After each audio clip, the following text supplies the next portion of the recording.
Hello everyone! Yeah.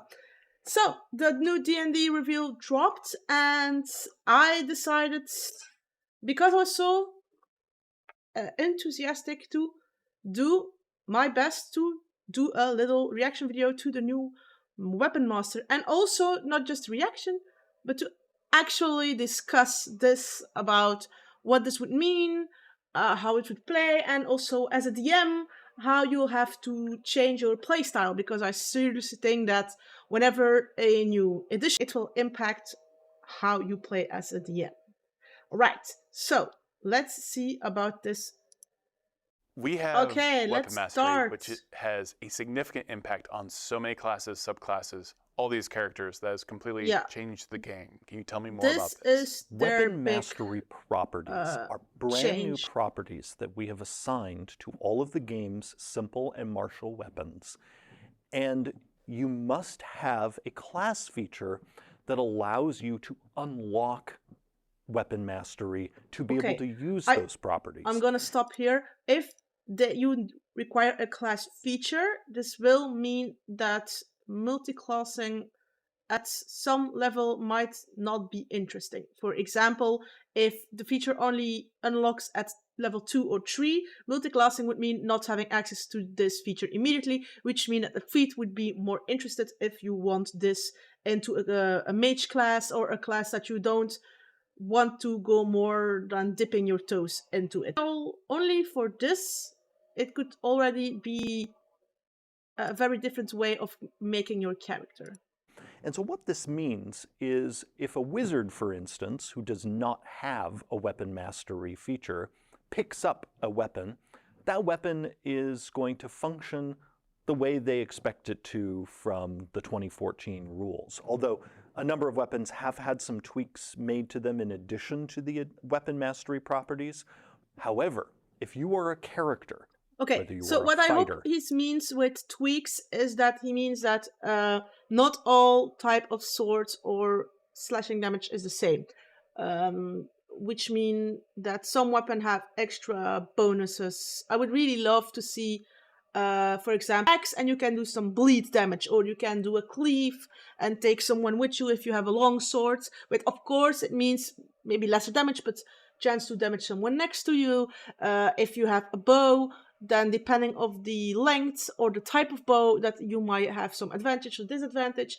But all that I'm saying is very interesting as long as you don't start to overcomplicate it. Because what I feel is there's a very big danger of using a very simple system like 5e to then evolve into a bit more difficult system, but this could end up evolving into or devolving into a extremely complicated 4e version. Maybe not with tables and things like that, but still with, and you'll need this, and if I want to actually play like this, I'll need to have a class of this with this feature, and that it.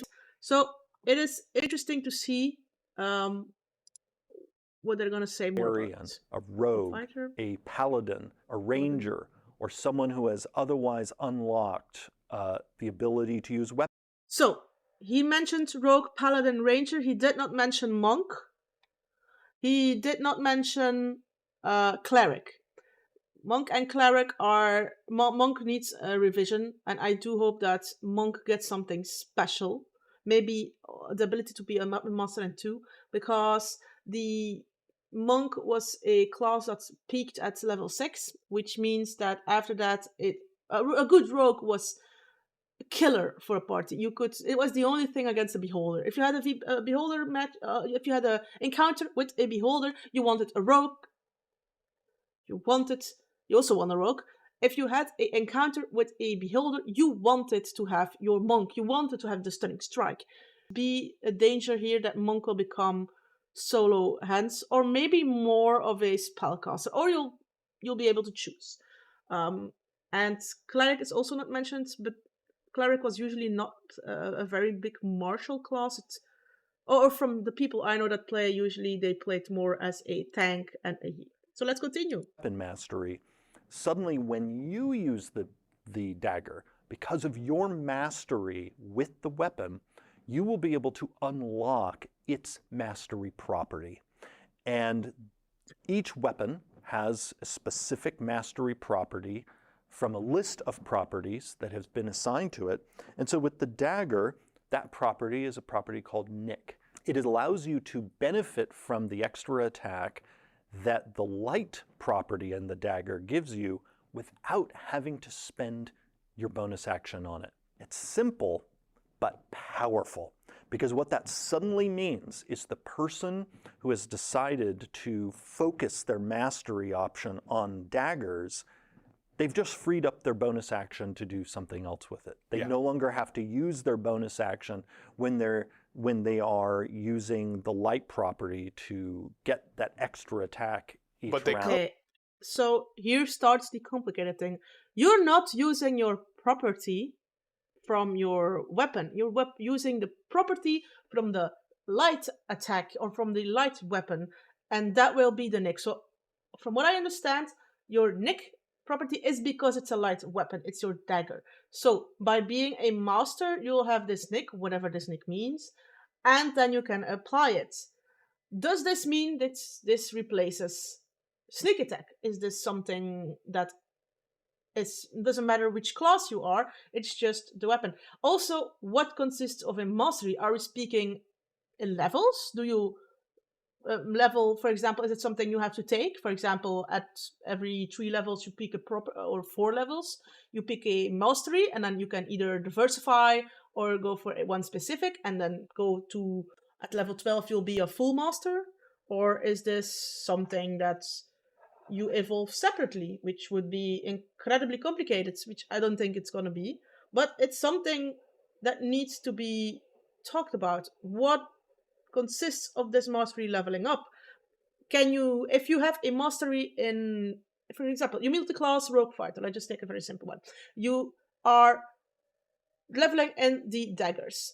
Will this mean that you can have the mastery, for example, at level 6, you have it from, let's assume it's every 3 levels for E6.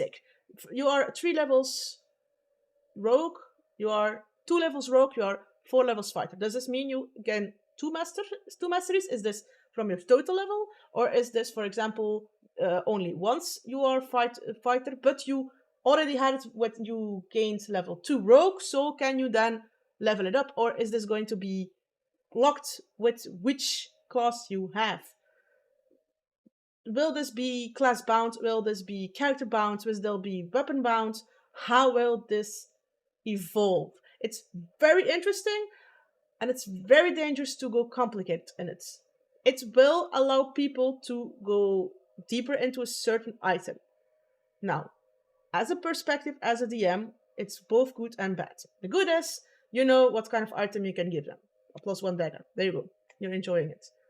The boring part is it goes into the one-trick pony territory. It goes into, you know, this player will always do the exact same thing. And as a DM, it's then your job to make sure they don't always do the same thing. But the problem with this is they'll want to do the same thing because that's what gives them the bonus. They spent all these levels or whatever mastery in this, they'll want to do it. And then when they'll not be able to do it, you'll have a very frustrated player at the table because I can't do it. Try putting a flail snail against a wizard that wants to blast. He can't blast. Try putting a fire elemental against someone that keeps doing fireball and firebolt. You'll see very fast they'll get very annoyed. I'm a little bit scared of the one-trick pony here. Let's continue. But they could. So they could throw 3 daggers. They could. But this is just a great example of how weapon mastery powerfully transforms how certain characters use their weapons. There are other weapons that have this is not a property called going graze. to be and if the best thing ever, your character unlocks the graze property in a weapon, that means that you are so good at using that weapon that you will always manage to at least graze your target, even if you missed. And again, transformative. Now, I don't like no auto character damage. in the player's handbook Yeah, has I don't access like to every mastery personal. property simultaneously. Just as a spellcaster. Okay, I'm gonna nag now or ramble on why I don't like auto damage. It's very simple. You have everyone will know you have a bad guy you want that escapes, and they'll all start their grace. Everyone will do it because you already have disadvantage. You have a natural one. Hey, I still graze it. Yeah, that's not the point. That's not good. That means that everyone will go for the auto. You will automatically try to get at least 1 damage. I know 1 damage doesn't seem much when you're level 5 or 6, but at level 1, when you are against creatures of level 13 and you have a D10 damage plus 2 or plus 3 and you hit a 6, that 6 plus 3 is 9 and you need a 10 HP, the grace will and you fail, the grace will do it.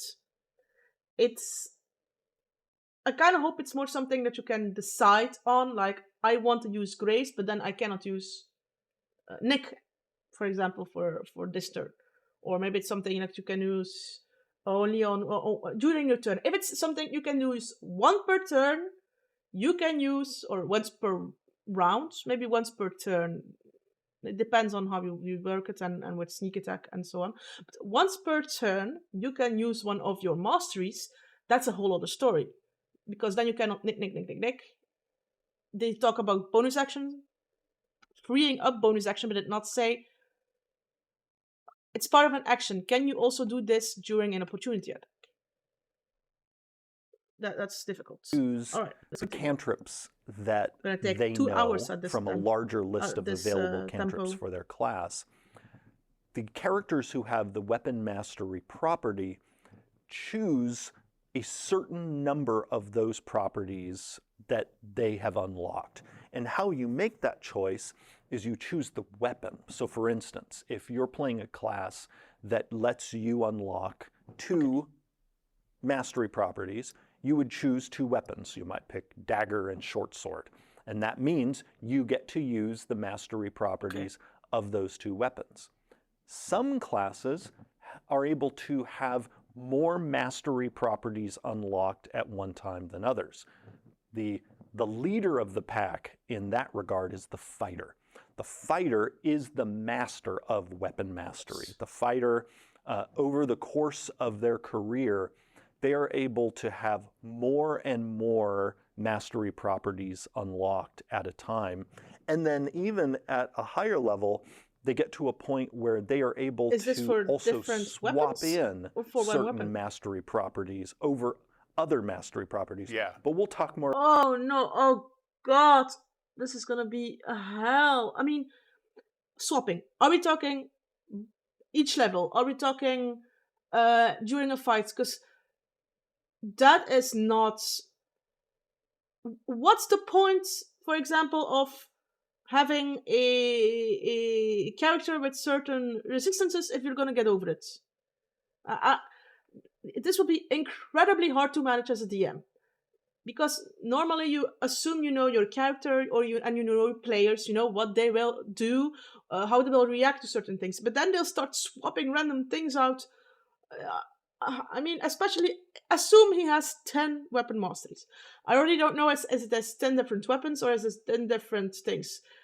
If you start stacking 5, 6, 7, 8 things, 10 things on a single weapon, holy hells, it can go wrong fast. I like the fact that they're trying to make the fighter more interesting. Thank God, that was boring as hell. Hell, this can go wrong very fast. And I'm someone very... I am a min-maxer. I am someone who will try to abuse and use as much of the system as I can. I know that of myself. But I'm also a DM, and I play with a lot of different types of people. And I play with a lot of min-maxers. And I play with people that have played D&D for 30 years, and I'm already playing for 16 years. There are other properties that push people back. There's topple, where you can knock someone down with the battle axe, for instance, that has the topple mastery property. You can choose your weapons to combo with each other in different ways. A great example of this is the short sword has the Vex property, and Vex, when you hit somebody with a weapon that has the Vex property and you've unlocked that property, it means your next attack roll against them has advantage. Well, we carefully constructed the mastery property selections to benefit different sort of class fantasies. So in this case, this is all about empowering I have automatic advantage if I have the Vex property on my second attack. Sure, alright, sneak attack on that one. Good chance that I'm gonna make. They did mention that they were going to add more opportunities to have advantage. I don't like that either. I mean, what they have, I as a DM will have. I like it as a player, I don't like it as a DM. The problem is you need them to fail. Because some of your monsters hit hard, but are basically paperbacks. They're paperbacks. They contain, the moment they get wet, they'll fall apart.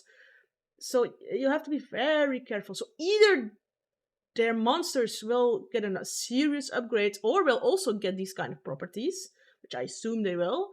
This will be a lot of new information for a new DM. Yeah, what does Vex do again? Yeah, can I do that?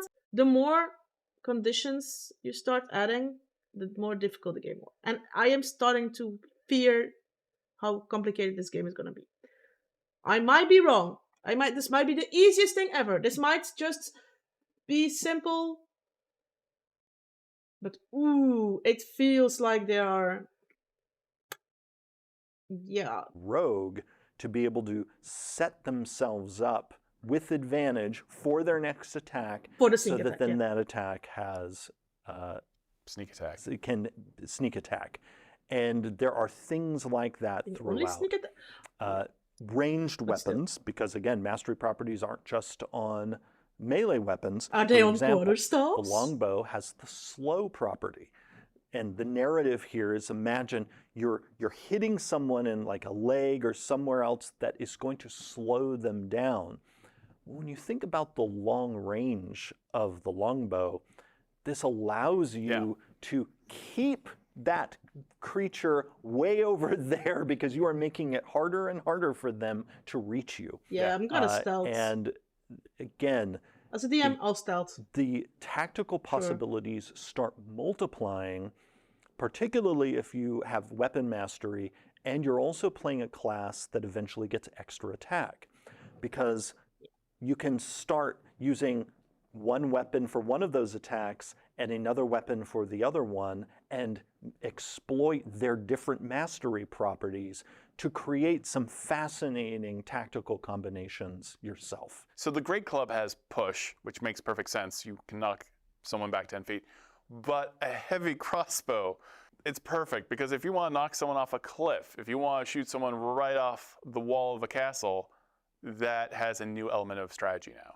And right there too, you see, when you compare the mastery properties on the different weapons, adding them allowed us to bring out some of the narrative differences. This is what I was feeling.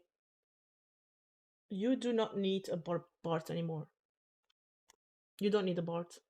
You do not need the wizard to use some kind of condition.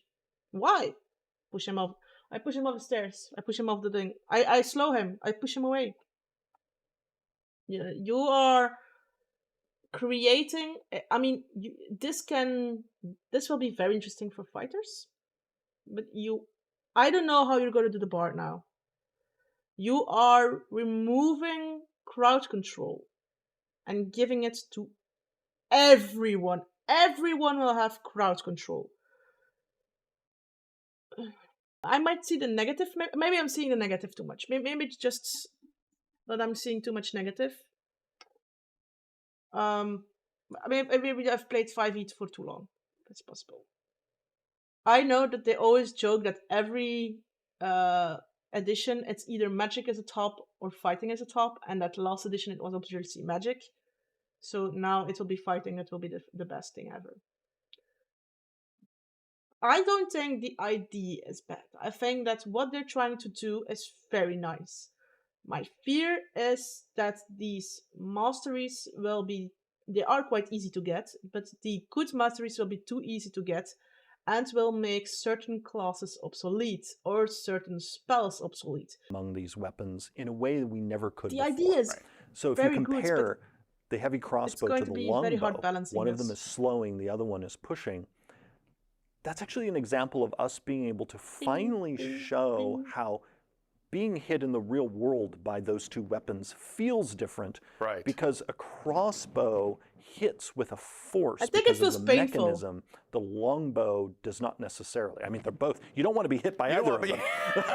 Thank you. But yeah. It was a lot of fun for us to look at how can we actually bring these weapons to life in a way we never could before, now that we have weapon mastery. Everyone has the option of taking a feat that unlocks some weapon mastery. So we wanted to make sure with a background that you get a feat, no you'll matter get a what weapon class mastery. that you're playing or subclass, you have the ability to dip your toe into this pool through the feat system.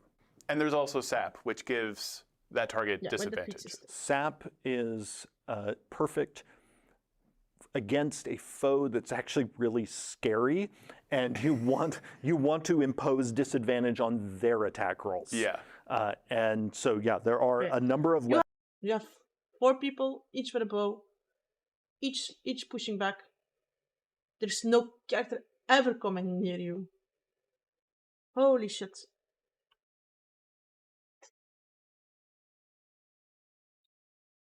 Weapons that have sap, and like the mace, the spear, and it again really good against the scarier. No, any foe. It's gonna get any foe. It doesn't have to be a scary foe. But also another example of us looking at ways to enhance not only the narrative of different weapons, but also key into certain class fantasies better. So the mace, often associated with the cleric, and clerics have traditionally been all about protecting their friends. And so we were particularly eager to then put sap on the mace, because sap is all about diminishing how scary someone else is to your group. Whereas other weapons have mastery properties that are all about the light cleric knocking people down already useless or setting up your next attack. How many times can you use weapon mastery? Is this every attack you can use that weapon mastery? Yes. Every attack! So if you have the weapon mastery unlocked on a weapon that you're Wait. No. Oh! So that you can theoretically be benefiting from the mastery property every time that you hit with the weapon, or in some cases, like with the grace property, when you miss with the weapon. And it is because of that design that we kept the mechanical weight of these mastery properties very light.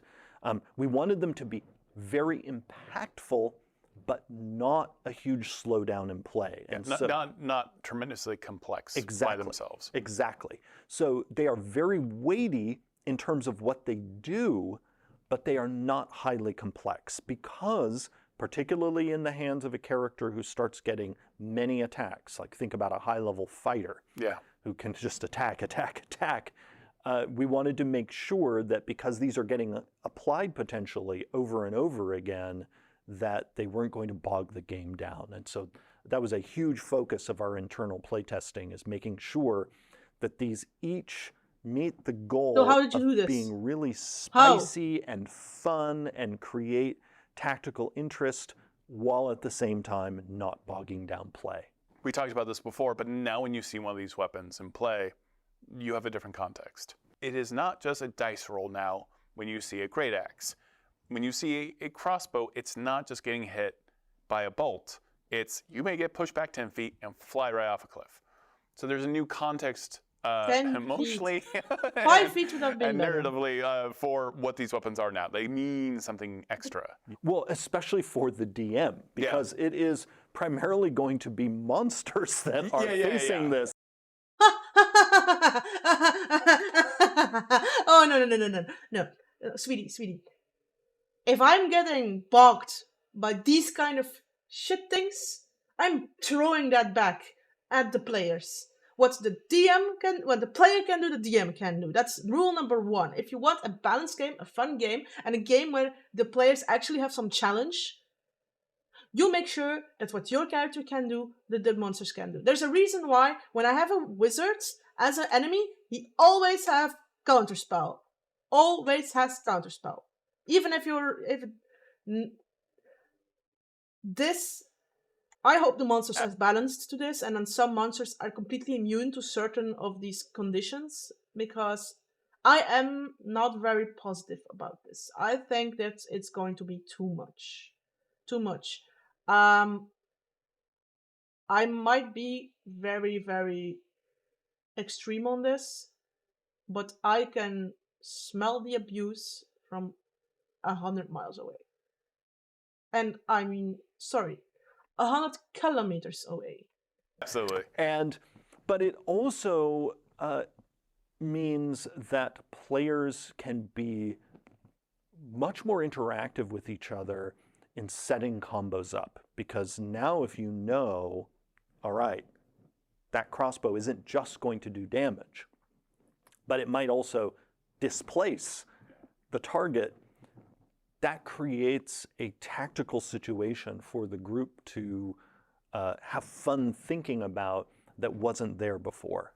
It's very simple though, but that is by design, as you mentioned. But it's had a tremendous impact in playtest and even your home game. Oh, the weapon mastery transforms every battle. And again, we had to make sure that the complexity level was low because of how often it can happen. And I can say in our playtests that it has succeeded at delivering the fun and the tactical interest that we wanted. I, in the playtest, spent most of my time playing a fighter, and I had a ball creating, especially as the fighter was higher level and had more and more masteries unlocked. Dominates the entire... I loved being able to play this mini game of, all right, at first I want to use this weapon because of this mastery property. Then my next attack will be this one where I can exploit what I did with the previous weapon. Okay. Super fun. The new player's handbook is... I think the base idea is very nice. Give a difference to the weapons, a different feel, a different tactical opportunity for the weapons. However, as I said, and reset, this smells of martial superiority. Either everything is gonna spike up in difficulty, or just them. Holy hell, I can think of 1,000 ways to abuse this so badly. Especially if you have a fighter in your party. I'm wondering, why do you still need a crowd controller? You are the crowd controller. You are the one-man army. You might not do a lot of damage, but who cares? The monster's not gonna touch you anyway. This is so dangerous on so many levels. I've been nagging for 20 whole minutes. So I was very, very enthusiastic about this edition, and now I feel dread. Of course, nothing forces me to go to this edition. I can always stick with 5e. This will be something that will have to be play tested, because I really fear that this... I think this might be... I don't think he's wrong as in it's fun and it's a ball, it's something else to do. It just feels like, and now I'm going to stab with my dagger, and so now I have advantage, so now I'm going to hit with an axe, and now my axe hasn't done, so now I'm going to take my mace. How many times can you change weapons? I know you can change weapons once a turn, but instead of having you hit a character and it takes damage, you're now gonna have to, I do my QEE combo, done. I think it's gonna be that. If it's well done, I might change my opinion 180 degrees. I'm also scared that it would unbalance the spellcasters.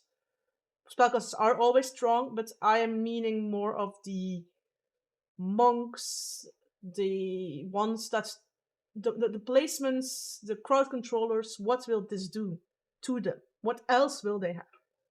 All right, I think that was enough rambling on for today. I would say thank you for listening. Please like, subscribe, comment on the section below. Are you as worried as I am? Do you think I'm completely out of line? Do you like my little characters over here? Please, I would say thank you so much. Ramble on, and bye-bye.